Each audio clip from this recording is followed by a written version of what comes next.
recapitulando o vídeo anterior para depois conectar através dessa mesma linha de raciocínio. Nunca houve papas heréticos, historicamente.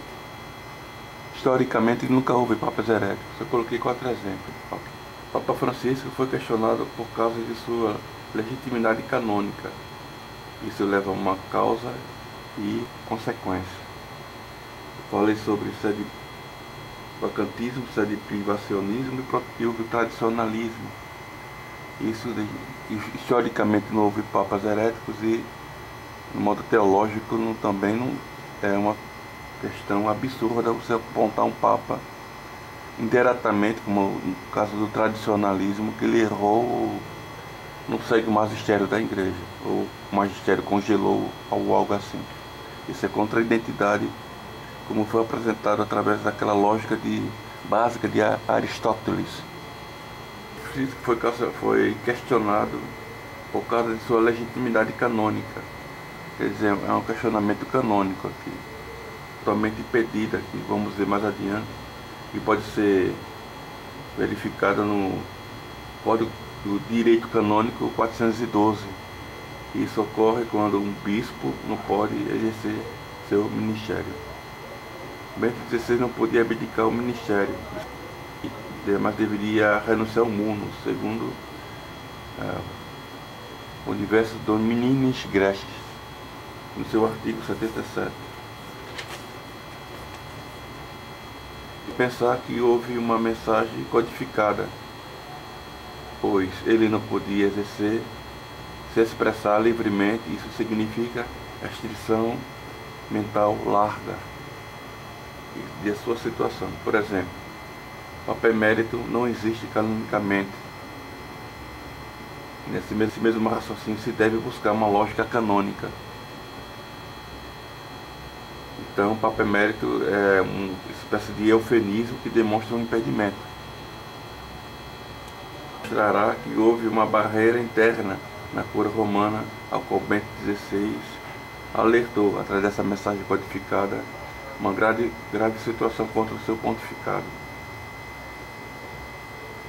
Aí vamos conectar com a visão da beata Ana Catarina Meres, mais adiante. Todos levaram grandes pedaços, era um grande número, sectários e apóstatas. Seu trabalho seguiu certas ordens e certas regras decimais. Vi um horror, e entre eles havia também sacerdotes católicos. Vi o Papa em oração, rodeado de vossos amigos que, com frequência, faziam o contrário do que ele ordenava. O mundo se converterá quando houver respeito na casa de Deus, à igreja. Tornar-se-á mais claro com a crise da liturgia que veremos mais adiante, sobre a Babel litúrgica, e uma reflexão através do jornalista Andrea Tornielli. Houve algo realmente grave que, como foi citado antes, não foi levado em conta. Aqui nesse país não aprofundaram seriamente a questão de Papa Francisco. Infelizmente, o que se demonstra aqui é uma desordem canônica, digamos assim, no pontificado de Francisco, e consequentemente levará a uma causa e uma consequência disso, uma consequência negativa. Então vamos continuar.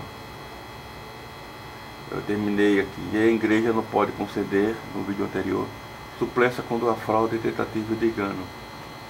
Isso torna um agravante a mais, porque significa que o atual pontificado de Leão XIV é a consequência, como foi dito agora há pouco, também fica ilegítimo. Logo, tudo isso é consequência que não haver o questionamento profundo e necessário ao pontificado de Francisco pelas altas autoridades da igreja.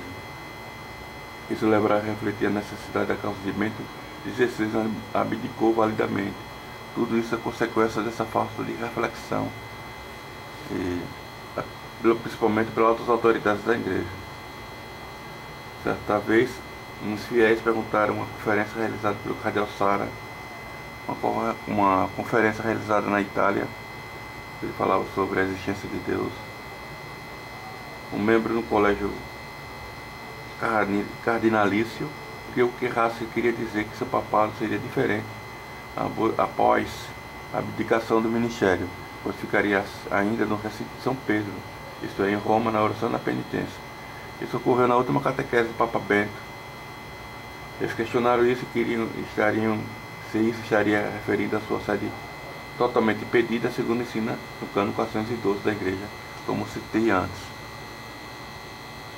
Os fatos corroboram isso porque um conto de Bento XVI Pitfilei, até então superior da fraternidade São Pio X na época, o Papa alemão lhe confidenciou que não obedecia.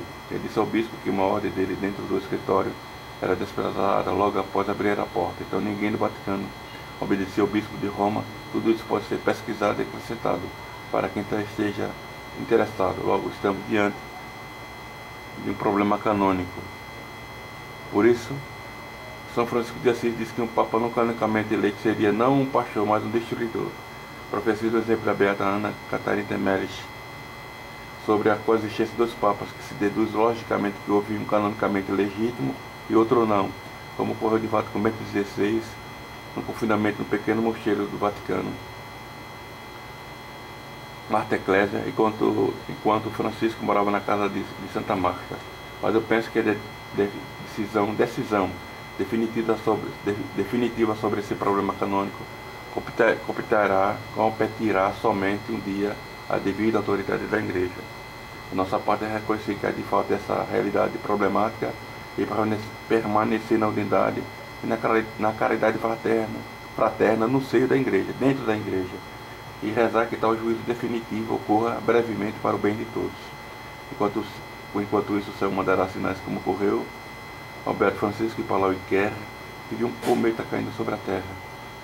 Ele interpretou essa visão como uma espada de fogo que guerreava contra a outra. Quando Bento XVI anunciou sua abdicação do ministério, um raio caiu sobre a cúpula de São Pedro.